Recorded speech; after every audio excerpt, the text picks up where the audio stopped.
El sector público son los organismos por los cuales el Estado hace cumplir las leyes de su país. Este está clasificado en tres ramas, que es el poder ejecutivo, el legislativo y el judicial.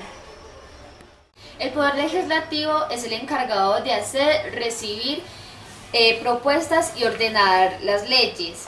Los representantes de este es el Congreso de la República, la Cámara de Representantes y el Senado. El Poder Judicial es el encargado de hacer cumplir las leyes y supervisar a quienes las incumplan. Los representantes de este es la Corte Suprema de Justicia y la Corte Constitucional y la Fiscalía. Y el Poder Judicial es el encargado de llevar a cabo los planes de gobierno, los planes de desarrollo y proponer las obras.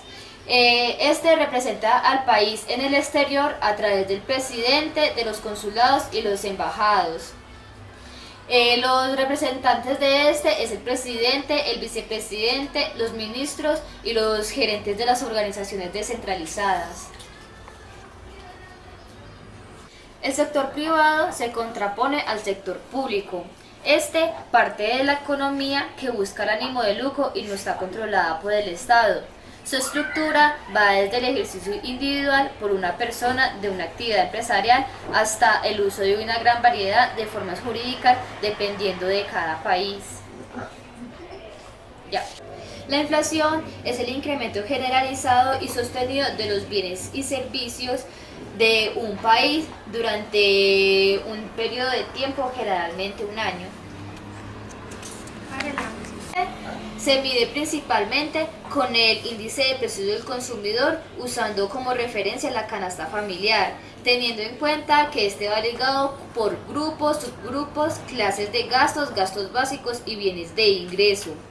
La canasta familiar está representada por recreación, vestuario, alimentación, educación, salud, transporte, entre otros. Existen varios tipos de inflación. Una de ellas es la inflación moderada, en la cual sube lentamente la economía. Está entre el 0 y el 10%. Existe la inflación galopante, que está entre el 10% y el 1000%. Y la hiperinflación, que es un crecimiento más avanzado que aumenta del 1000%. En este, la economía tiene riesgo de volver al trueque, que es en el cual se intercambian los bienes y servicios.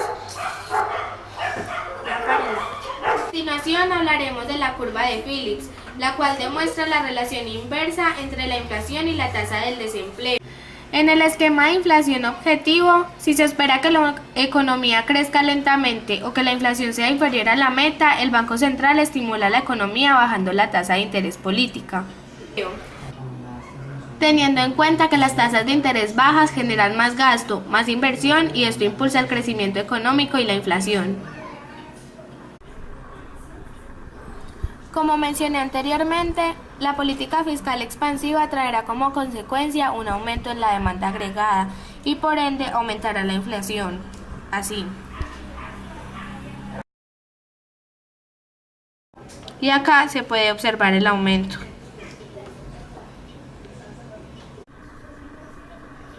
Pero si, por ejemplo, el gobierno desea controlar la inflación, lo hará mediante una política fiscal restrictiva, implementando lo mismo que en la política expansiva, pero al contrario, es decir, disminuyendo el gasto público, así contraerá la demanda y por lo tanto los precios, o subiendo los impuestos, los cuales disminuyen la renta de los consumidores. En la gráfica tendríamos unas variables así, creando una nueva curva.